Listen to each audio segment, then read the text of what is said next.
Episode 104, Will You Come With Me? Kelly stood beside Alex at Ramsey Lake for 2 hours. The wind was fierce, and Alex coughed and sneezed frequently. She was really worried about him, but all she could do was stand beside him, so he wasn't alone. Alex's deep feelings for Debbie frustrated Kelly, and for the first time she doubted herself. Would she be able to steal him away from her? "It's noon," she said, squatting down beside him. "Why don't we go in and get some lunch?" "I'm not hungry, but you can go," he said, his eyes still trained on the lake, as if he could see Debbie out there. Kelly helplessly looked at him, and then she turned around and left. A little later, she came back with some food. She handed a box to Alex and said, "I brought you lunch. Eat it or else you'll get really weak."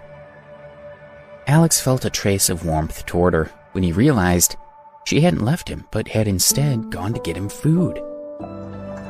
"I don't want it," he said. "You can eat it." He was careful to keep his face expressionless. He knew how Kelly felt about him, and he wasn't going to encourage her. "Come on, have some," she teased him, smiling. "I bought 2, and I don't even want you to pay me back." She wanted him to relax a little, but she was running out of ideas. She just wanted him to eat properly. "I told you I didn't want it," he yelled, knocking the box onto the ground. He was stunned when he saw the food spilling out. She had brought him seafood risotto, which had a special meaning for him. "Why would you buy me this?" he asked in shock. "I've asked around about you," she admitted, feeling hurt by his reaction. "I know that when Debbie jumped into the lake, this is what you brought her. And I know you miss her, so I thought this might help you feel closer to her." She shrugged. "I know that you and Debbie have a strong relationship, but I still like you. Even if you beat me up or yelled at me or even killed me, I would still like you. It's not like I was the one who destroyed your relationship." She bent down, picked up the box, and put it aside. "I'm sorry," he whispered. "What am I missing?" Kelly wondered. "Why is Alex so patient with Melissa, despite all the evil things she's done? And I've always been nice to him, and he's so cold toward me. Do all men behave like this?" "Okay then, I forgive you," she said. "Now eat your meal." She didn't look at him as she handed him a box full of food. "Eat up. If you throw it away again, I won't go and get you more." Alex took the box and opened the lid, breathing in the aroma of seafood risotto. "Have you eaten?" he asked. "What do you think?" she asked, raising an eyebrow. "I brought us a box each, but you threw one away." "Then you eat first and I'll take what's left," he said, passing the box to her. Kelly's heart warmed. With a slight shift of her eyes, she picked up another fork. "Since we're both hungry, then let's eat together," she said. They sat on the lawn and placed the box of seafood risotto on top of a rock. They took turns to eat. Eating began to relax. The situation was very similar to when Alex and Debbie had eaten this meal together, and Alex suddenly realized that Kelly was a nice girl. The moment he thought this, he felt guilty. He didn't even know where Debbie was, or if she was okay. And so why was he thinking about another girl? It was disrespectful to Debbie. So he lowered his head and went back to eating before Kelly noticed anything. It wasn't long before they had finished the food. "Oh, I wanted to ask you if you would come with me to my family gathering tomorrow," Kelly asked nervously. "You could just show up for a little while and then leave whenever you want. Would you please come?" Her family had been pressuring her to find a boyfriend, so she wanted to take Alex with her.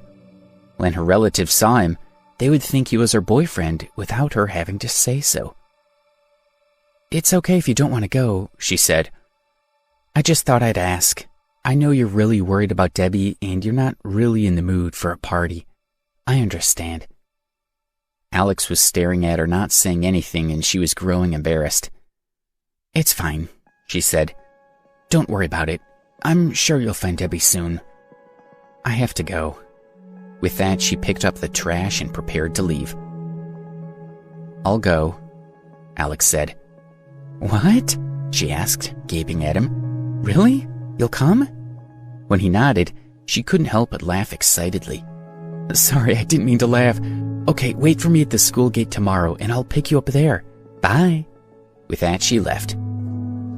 Alex hadn't been able to say no to Kelly after everything she had done for him, but he couldn't bear to be paraded around as her boyfriend. Hopefully one day she would understand that he wasn't the man for her. He gazed out at the lake again, thinking about Debbie. By the next day, his physical condition had improved a little, but his mental state was getting worse. At 6 p.m., he was waiting for Kelly in front of the school gate when she arrived in her white BMW. "Kelly, look at him," Sharon said from the front passenger seat. The moment the car had stopped, she spotted Alex, who was dressed in his usual poor clothes. "Didn't you tell him that this was your family's reunion? Why is he dressed like that? Is he deliberately trying to embarrass you?" Kelly frowned slightly. "Alex, did you even listen to what Kelly told you?" Sharon asked, getting out of the car and staring angrily at Alex. "Is that how you dress for Kelly's family?" She noticed that not only was he poorly dressed, but his face was pale and his eyes watery. She stared speechlessly at him and then looked at Kelly and said, "Are you really going to bring him to your family's gathering looking like that?" Kelly glared at Sharon. She stepped out of the car and walked over to Alex, looking worried. She asked softly, "How are you? Maybe you should stay here and rest." "I'm not that bad," he said, smiling lightly, but his facial expression told a different story.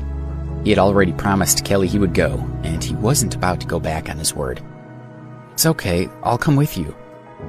Sharon snorted, suspecting that Alex wanted to cheat Kelly out of her money. Kelly opened the car door and let Alex into the back seat, and then she and Sharon sat in the front.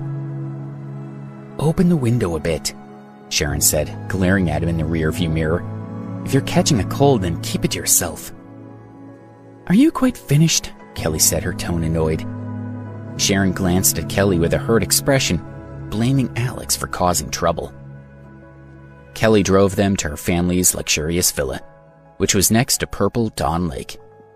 Nearby was a beautiful orchard, and so far from the city, the area was peaceful.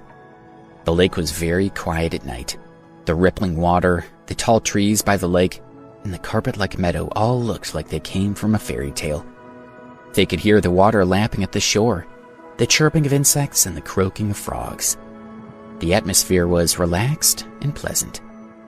Voices were carried from the large villa near the lake. It was decorated with colored lights, and tables and recliners were ranged on the lawn. Servants carried wine, fruit and pastries, and dozens of well-dressed guests chatted in groups of 3 or 5, while mischievous children chased each other. Kelly's 62-year-old grandmother walked out of the house. Her name was Margaret Phillips, and she was in charge of the whole Phillips family. She wore a long dress that showed off her slim figure, and her hair was in a neat bun.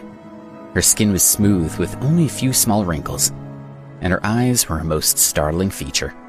They were sharp and never seemed to miss a single detail of anything. She gave the impression of dignity and strength, and it was easy to see why she was the head of the family. She walked down the stairs with 2 men wearing suits as they talked about the family business. Everyone lowered their voices when she appeared. The 2 men nodded respectfully at her before turning around and leaving. Only then did the others dare to approach her. "Hello, grandmother." "Mother, you're looking beautiful." "Thank you for inviting me, Aunt." They all knew Margaret well. She valued her family and would always do her best for them. Everyone wanted to make her happy. "Grandmother," said a pretty girl, walking up to Margaret and taking her hand. She leaned into her. "What were you talking about inside? I missed you." "Of all my guests, you have the worst manners," Margaret teased her. "Why, because I missed you too much?" the girl asked in a melodious voice. "Enough," Margaret said. "Stop playing games. Where's your brother Simon?" The girl was Simon's sister, Yvonne. Simon and Yvonne's mother, Elizabeth, stood to the side. With such a large family, Margaret only had time for her own 2 children, which proved that in the Phillips family, some people were more valued than others. Elizabeth felt proud as she glanced at everyone around her. knowing that she was more important than anyone else here. And then she noticed Alice. Margaret doted on Elizabeth's children, but her favorite grandchild was Alice's daughter, Kelly. She always came first.